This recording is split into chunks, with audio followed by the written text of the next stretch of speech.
പശ്ചിമ ബംഗാളിലെ ബിർഭൂമിൽ നിന്ന് 2 സ്ത്രീകളെയും അവരുടെ കുടുംബങ്ങളെയും ബംഗ്ലാദേശിലേക്ക് നാടുകടത്തിയ കേന്ദ്ര സർക്കാർ തീരുമാനം കൊൽക്കത്ത ഹൈക്കോടതി റദ്ദാക്കി.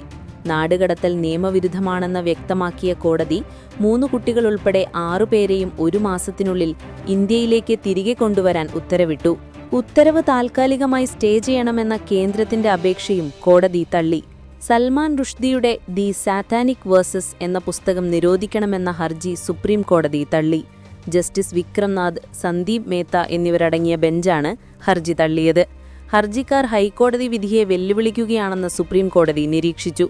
കഴിഞ്ഞ വർഷം നവംബറിലാണ് ഇന്ത്യൻ വംശജനായ ഇംഗ്ലീഷ് എഴുത്തുകാരനും ബുക്കർ പ്രൈസ് പുരസ്കാര ജേതാവുമായ സൽമാൻ റുഷ്ദിയുടെ ദി സാത്താനിക് വേഴ്സസിന്റെ നിരോധനം ദില്ലി ഹൈക്കോടതി എടുത്തുകളഞ്ഞത്.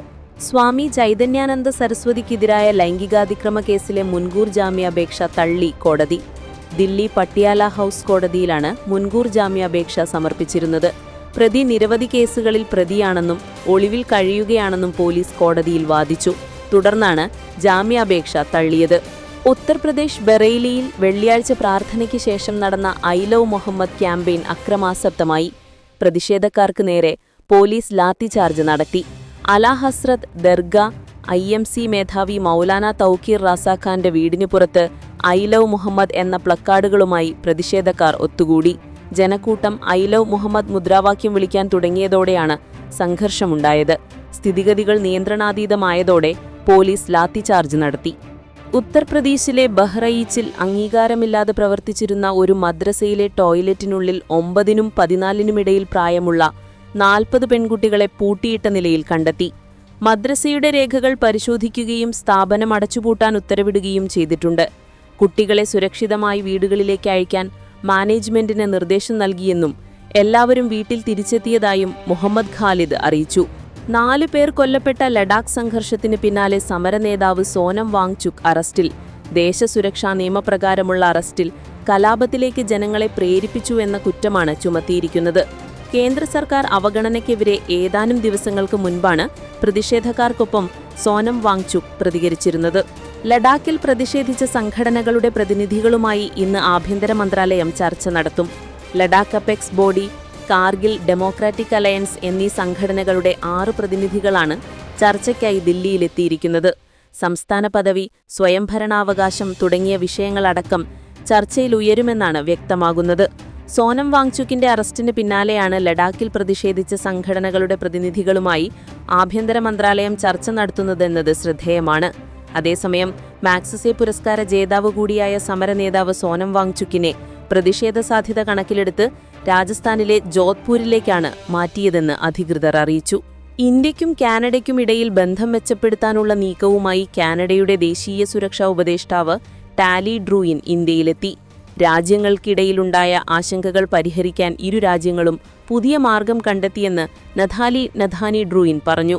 റഷ്യൻ എണ്ണ വാങ്ങിയതിന് US പ്രസിഡന്റ് ഡൊണാൾഡ് ട്രംപ് ഇന്ത്യക്ക് പിഴ ചുമത്തിയതിനു പിന്നാലെ ഇന്ത്യൻ പ്രധാനമന്ത്രി Narendra Modi Russian president Vladimir പുടിനോട് Ukraine യുദ്ധതന്ത്രം വിശദീകരിക്കാൻ ആവശ്യപ്പെട്ടുവെന്ന NATO secretary general mark റൂട്ടന്റെ പ്രസ്താവനയ്ക്കെതിരെ India രംഗത്തെത്തി. മാർക്ക് റൂട്ടന്റെ പ്രസ്താവന വാസ്തവ വിരുദ്ധമാണെന്നാണ് വിദേശകാര്യ മന്ത്രാലയം പറഞ്ഞത്. ഇന്നലെ ഇറക്കിയ പ്രസ്താവനയിലാണ് നാറ്റോയ്ക്കെതിരെ ഇന്ത്യ രംഗത്തെത്തിയത്. നാറ്റോയെപ്പോലെ സുപ്രധാന സംഘടനകളുടെ തലപ്പത്തിരിക്കുന്നവർ പരാമർശങ്ങൾ നടത്തുമ്പോൾ കൂടുതൽ ഉത്തരവാദിത്വവും ജാഗ്രതയും പാലിക്കണമെന്നും വിദേശകാര്യ ഭാഗവത രൺധീർ ജയ്സ്വാൾ പ്രതികരിച്ചു. ഇന്ത്യൻ ക്യാപ്റ്റൻ സൂര്യകുമാർ യാദവിനും പാകിസ്ഥാൻ പേസർ ഹാരിസ് റൌഫിനുമെതിരെ ICCയുടെ നടപടി. ഹാരിസ് മാച്ച് ഫീയുടെ 50% പിഴയടയ്ക്കണം. ഇന്ത്യക്കെതിരായ മത്സരത്തിൽ ഹാരിസ് റൌഫ് ഇന്ത്യ നടത്തിയ ഓപ്പറേഷൻ സിന്ദൂർ സൈനിക നടപടിയിടയിൽ ഇന്ത്യയുടെ 6 യുദ്ധവിമാനങ്ങൾ പാകിസ്ഥാൻ വെടിവെച്ചിട്ടു എന്ന അവകാശവാദത്തെ സൂചിപ്പിക്കാനായി 6-0 എന്ന വിരലുകൾ കൊണ്ട് കാണിച്ചിരുന്നു.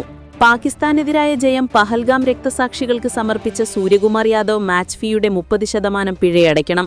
അതേസമയം ബാറ്റ് കൊണ്ട് വെടിയെതിർക്കുന്നതുപോലെ കാണിച്ച പാക് താരം സാഹിബ് സാദ ഫർഹാനെ താക്കീത് നൽകി വെറുതെ വിട്ടു. ഏഷ്യ കപ്പ് ക്രിക്കറ്റിലെ അത്യന്തം ആവേശകരമായ അവസാന സൂപ്പർ 4 മത്സരത്തിൽ ഇന്ത്യയെ വിറപ്പിച്ച ശ്രീലങ്കയ്ക്ക് സൂപ്പർ ഓവറിൽ തോൽവി. സൂപ്പർ ഓവറിൽ ലങ്കയുയർത്തിയ 3 റൺസ് വിജയലക്ഷ്യം ഇന്ത്യ അനായാസം മറികടന്നു. ടോസ് നഷ്ടപ്പെട്ട് ബാറ്റിംഗിനിറങ്ങിയ ഇന്ത്യ 31 ബോളിൽ 61 റൺസെടുത്ത അഭിഷേക് ശർമ്മയുടെയും 34 ബോളിൽ 49 റൺസെടുത്ത തിലക് വർമ്മയുടെയും 23 ബോളിൽ 39 റൺസെടുത്ത സഞ്ജു സാംസന്റെയും കരുത്തിൽ 5 വിക്കറ്റ് നഷ്ടത്തിൽ 202 റൺസെടുത്തു.